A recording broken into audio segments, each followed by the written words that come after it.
Siempre tuve la mente llena de pensamientos e ideas extrañas y diferentes puntos de vista. Me gustaba analizar y cuestionarlo todo.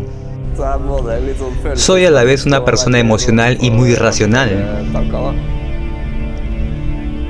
La música es matemática y emociones combinadas.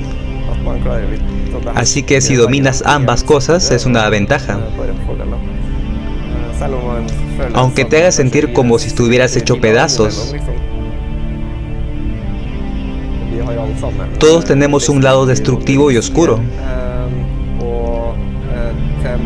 Y para alguno de nosotros, ese lado es un poco más destacado. Y para nosotros lo es.